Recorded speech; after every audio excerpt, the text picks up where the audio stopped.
નખત્રાણા કચ્છ કડવા પાટીદાર સમાજના કાર્યક્રમમાં વિશ્વ મેધામના પ્રમુખ આરપી પાટીલે એક વિવાદાસ્પદ નિવેદન આપ્યું છે।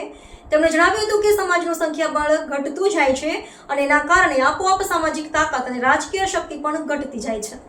નખત્રાણામાં કચ્છ કડવા પાટીદાર સમાજના કાર્યક્રમમાં વિશ્વ ઉમિયાધામના પ્રમુખ આરપી પટેલે એક વિવાદાસ્પદ નિવેદન આપ્યું છે। તેમણે જણાવ્યું હતું કે સમાજનું સંખ્યાબળ ઘટતું જાય છે અને તેના કારણે આપોઆપ સામાજિક તાકાત અને રાજકીય શક્તિ પણ ઘટતી જાય છે તથા અસ્તિત્વ માટે લડવું પડે તેવી ગંભીર પરિસ્થિતિ ઊભી થઈ રહી છે। તે બાબતે ચિંતા વ્યક્ત કરી ઓછામાં ઓછા 3 થી 4 બાળકો પેદા કરવા જોઈએ। આરપી પટેલે આગળ જણાવ્યું કે સમાજમાં ભ્રૂણ હત્યાનું પ્રદૂષણ બંધ થયા બાદ વન ચાઇલ્ડનો એક નવો ટ્રેન્ડ ચાલુ થયો છે અને કેટલાક પરિવારે તો નો ચાઇલ્ડનો ટ્રેન્ડ શરૂ કર્યો છે।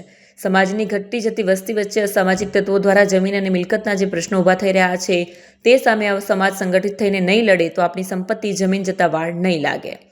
જોકે આ નિવેદન બાદ વિવાદ થયો છે। હવે તેમને શરદી ઉધરસ અને ઉલટી થતા હોસ્પિટલમાં દાખલ કરવામાં આવ્યા છે। અલ્પેશ કથિરિયાએ જણાવ્યું હતું કે આરપી પટેલે કરેલું નિવેદન ખૂબ જ સાર્થક છે અને એ ખરેખર ચિંતાનો વિષય છે। આજે જે પ્રકારે વન ચાઇલ્ડ નો ચાઇલ્ડની પોલિસી ચાલી રહી છે તેના કારણે ભવિષ્યમાં કાકા મામા ફઈ માસી જેવી કુટુંબ વ્યવસ્થા નહીં રહે।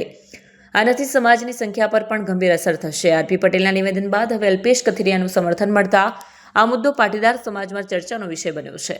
આજના યુવાનોમાં એક ટ્રેન્ડ ચાલી રહ્યો છે, લગ્ન પછીના ફેમિલી પ્લાનિંગમાં નો ચાઇલ્ડ વન ચાઇલ્ડની પોલિસી જે ઘડી રહ્યા છે, તો જેનાથી કુટુંબ વ્યવસ્થાનો નાશ થશે, સભ્ય સમાજનું બળ ઘટશે, સમગ્ર હિન્દુ સમાજ માટેનો ખતરો છે।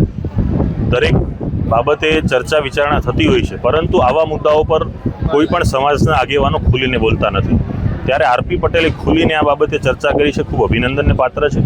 આ મુદ્દાઓ ઉપર કોઈ પણ કુટુંબને એવો ફોર્સ ના કરી શકાય કે એટલા બાળકો આપણે કરવા જોઈએ, પરંતુ બાળકો ઓછા હશે અથવા બાળકો નહીં હોય તો ભવિષ્યમાં શું થશે, કેવો ખતરો ઊભો થવાનો છે, એની બાબતની ચિંતાને મનન અત્યારથી એટલા માટે થવું જોઈએ કે 25-50 વર્ષ પછી ભવિષ્યમાં સમાજને, હિન્દુ સમાજને કે કોઈને આ તકલીફ ન પડે।